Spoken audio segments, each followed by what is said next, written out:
Hi, welcome to SYCL 360, and I'm happy to be here with Dr. Roa Harb, who is Assistant Professor of Laboratory Medicine at Yale University and Director of Clinical Chemistry at Yale New Haven Hospital. Roa is also a liaison member of the Status of Women in Medicine.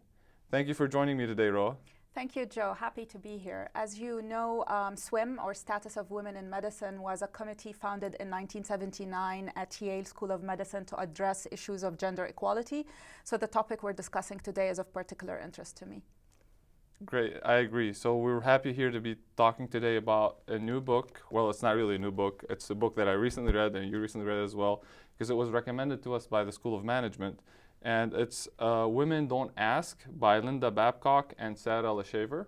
And it's about the high cost of avoiding negotiation and positive strategies for change. Now, as a man reading this book, I have to say it's very eye-opening for many reasons, other than just the negotiation aspect. It's how women approach work in general and how they feel appreciated. So, which is very different from the mindset that men have, who can go and ask for things that they want comfortably. Versus looking at this, it seems that women have a difficulty, and that has cost them significantly when it comes to salary and other things as well. And based on the statistics provided here, it seems that it's almost 500,000 over their career. So how would you describe your first experience negotiating? So my first experience negotiating, if we're going to call it that, we have to go back to 2004. I just graduated from medical school, and at my medical school, the American University of Beirut, medical students get to do a year in basic science research to obtain a master's degree. And I really enjoyed the experience and wanted to pursue a postdoc. So I applied to labs in the United States, and the only job offer I got actually was at Northwestern University in the Department of Neurology. So when I was doing my interview with the PI, it didn't even occur to me to ask about the salary first. I was just thinking, I'm going to take this job, whatever it takes. And then when he told me that science, there's no reward, there's no monetary reward in science, no financial rewards, there's just a lot of hard work, I thought, oh, that makes sense. Now, obviously, I can't bring up the salary, otherwise I'll ruin my chances. And so I accepted the offer, and for the next 4 years, I basically received the same salary, which I want to say was probably between $5,000 and $10,000 less than the NIH recommended salaries for the respective PGY level. So that is my first one. Zoom to 2014, when I accepted my first faculty position. And in that case, I was transitioning from a resident/postdoc to faculty. And so my salary was at least double. And my calculations at the time were, it's unethical even to ask for a raise. And so you notice I was thinking in those terms of ethics or morality. It didn't occur to me to think, well, what would someone in my situation or with my background actually ask? And is it fair for me? Things turned out wonderfully for me, but that's not because I actually made any steps towards that. So it seems interesting because it relates really well with what Linda and Sarah talk about in their book. And that most women really don't ask either because they're worried about the impact that's going to have on the relationship with their boss, or because they just don't know that they should ask. So do you feel that that relates very well in many respects in why you didn't do it? Was it more of a fear of asking, or just not knowing that you could? It was probably a combination of both, and I want to add that something resonated for me in this book, a concept that maybe, as they put it, women tend to compare the offer or the new job offer or the new salary to their baseline, which is what I did, to what they were already receiving in their current job. And so if it's a significant improvement, that seems to be enough. Whereas the idea presented in this book is, why don't you also think about it in terms of someone at a similar level to yours and what they're going to be receiving? So I thought that they address a lot of psychological reasons, social reasons that we probably don't have time to get into why this is the case. But I wanted to highlight one aspect which was particularly relevant for me, which is thinking about my job prospects always in comparison to me rather than to my peers. I agree, and I again emphasize this was eye-opening for me as well for many reasons, including a better negotiating approach, which that they outline in the end of the book. So they give a strategy for approaching negotiations for both men and women, actually, which has been shown to be very effective. And they have the studies that also show the differences between the all or none that men have traditionally used versus their more that's relationship focused yet positive and towards achieving mutual benefit when negotiating. And so I highly recommend looking at that aspect as well. But also, I'm curious, now that you've went through this, how has your mentality changed in approaching negotiating? Do you feel more comfortable approaching that right now, or how has the book helped? Yeah, I want to say that how we approach new things, job offers, salaries, this is something very rooted, very deeply rooted in our personalities. And obviously, if there's going to be change, it's going to be gradual, and I need to accept that. So I think the first step for me was first to acknowledge that this is the kind of reasoning that's happening in the back of my mind, and it's not what I thought, which is basically, oh, this is fair, this is right. It's not a value judgment. It's something different. So I already acknowledge that process. Once you do that, you are forced to, I think, between you and yourself, to think, okay, how can I enhance this? This process better? Should I do my research to check what is the situation for my peers, and then how do I then assess my own worth based on that?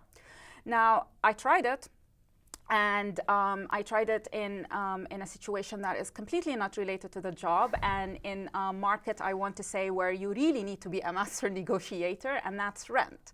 So I recently moved apartments, and I wanted to introduce specific clauses to my contract with my new management, and I sent an email after the other with very specific demands. And I'm not happy to say, but they were all categorically rejected. And in my mind, I thought, well, I've done it, I've asked for it, that's enough. Which brings me back to, I guess we're going to talk about it, certain suggestions for how to push forward. At least I'm glad I broke down the psychological barrier to initiating this conversation. Yep, which seems to be the biggest barrier for most women, you know, to start that conversation, and it's a healthy one to have. So that's a great step, as you mentioned, and then obviously how to move forward. We'll get to that in the end in advice. So now that we've discussed these specific examples, what specific tips would you have for our SYCL members who are looking to do this for the first time? So first, let me start by saying that when I read this book, or when I first approached this book, I had some qualms about it, because as someone who's, like I said, deeply interested in this topic, the idea that women don't ask already raises this issue that it's on the women to do it. And I want to basically say that there are real gender equality issues in the workforce and outside. There are real discriminations. Sometimes these negotiations won't work, and there has to be a structural and system change for that. There's no question about that. And saying that it's the women who don't ask that are responsible for this is actually, in my opinion, a misjudgment. So I want to make that clear. But I liked the book because it made me think of what can I do on my own, for my part, to help better my prospects, alongside these system changes that we're talking about, which are underway to a certain successful level or not. So my first recommendation would be, obviously, know your worth. And it's very difficult, because I think we tend to be uncomfortable with self-promotion. And one way I've started doing it is to imagine that my CV or my situation, my background is that of someone else's, a friend. And then I'm more comfortable judging their worth. That's something that I can do. Perhaps with time, you'll be able to assess your true worth as objectively as possible.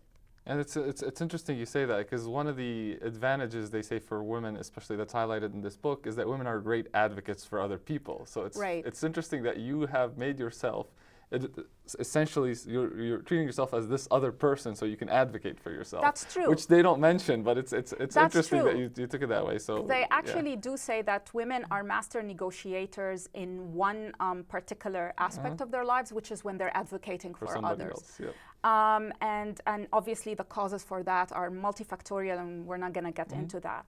But the other thing that I would also suggest is obviously do your research about what's the worth, right? What are your peers going to receive? Is this going to be a similar offer or not?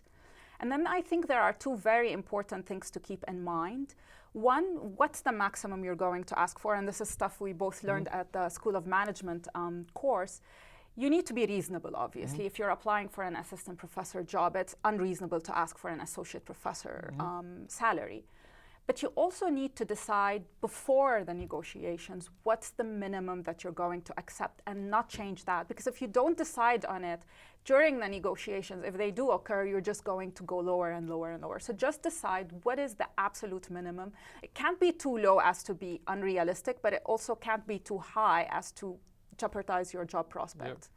And I think that's the other one, the important one, is now taking action. So that's the mental steps you need to do, but you need to take action. And I think you need to be cognizant that sometimes the stakes are against you. You need to be cognizant of the fact that it is hard, and those can go into your consideration. Those are factors you need to consider. But I think you owe yourself to do it and to ask. And I think you need to remember, as I found out, that the first question is not the most difficult one. It's actually the second one, because it's easy to ask for something, and then when it's not met, you feel like I've done my job. We need all to be, and I think this is for men, women, especially young graduates. We need to be comfortable with uncomfortable situations. When there's an awkward silence, when we feel that we're stepping outside our comfort zone, we need to train ourselves to accept that in order to reach somewhere, I suppose. And the worst is that nothing will happen. There's very little evidence that you get punished for this. And the best is that you do improve your job opportunities. And then my last advice would be, don't take my word for it. Read the book or any other book on a topic that you're interested in to figure out more about this.